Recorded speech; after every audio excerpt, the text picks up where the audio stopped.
خداوند یسوع مسیح کے نام میں آپ کو سلام اور راہ حق کی جانب سے خوش آمدید۔ اپنے پچھلے پروگرام میں ہم نے دنیاوی اور آسمانی حکمت کے بارے میں سیکھا تھا۔ عدنان صاحب، جب خدا ہی سارے علم اور دانش کا سرچشمہ ہے تو پھر یہ دو طرح کی حکمت اور تعلیم کا کیا مطلب ہوا؟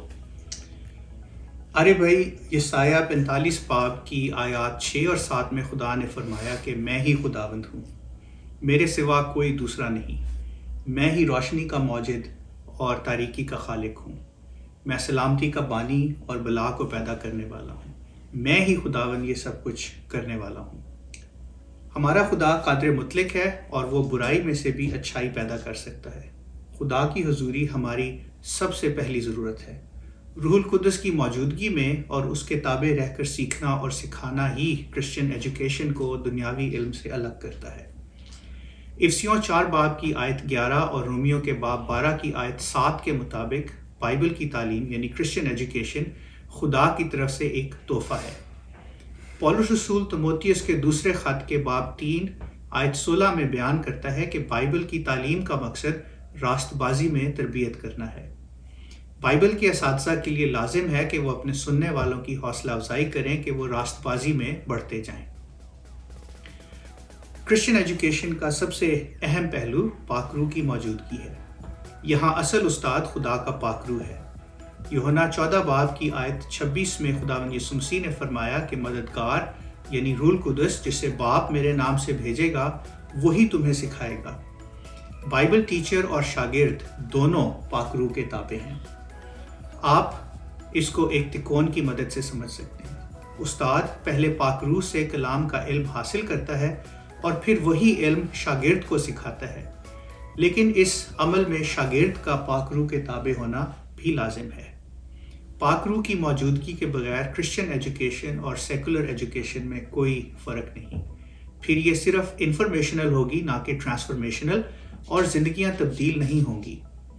پاک روح کی موجودگی ہی نالج یعنی علم کو ریولیشن یعنی مکاشفہ بناتی ہے۔ میں یہاں ایک وضاحت کرنا ضروری سمجھتا ہوں۔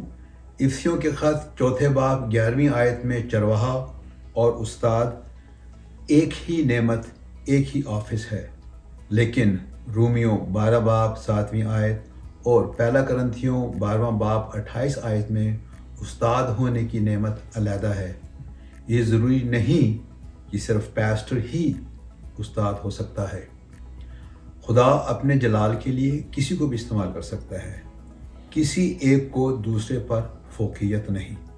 جو توڑا خداوند نے آپ کو دے رکھا ہے، بڑی ایمانداری کے ساتھ خدا کے خوف اور اس کی محبت میں اس کے جلال کے لیے استعمال کریں۔ یسایہ 45 باب میں خدا نے ایک بت پرست بادشاہ خورس کو اسرائیل کی رہائی کے لیے استعمال کیا۔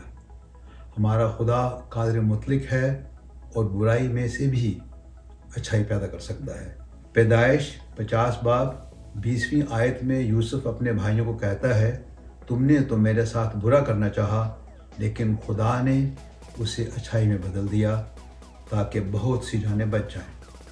کرسچن ایجوکیشن میں پاک روح کی موجودگی اور اس کی تابعداری سب سے اہم ہے۔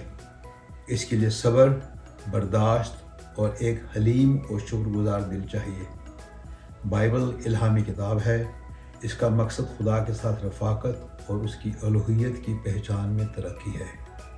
مارٹن لوتھر نے جب بھی کلام مقدس کھولا خداوند سے یہی دعا کی، show me your face O God. آپ جب بھی کلام مقدس کھولیں خداوند سے یہ دعا کریں، او God show me yourself in thy word, myself and my Savior Jesus the Christ. Amen.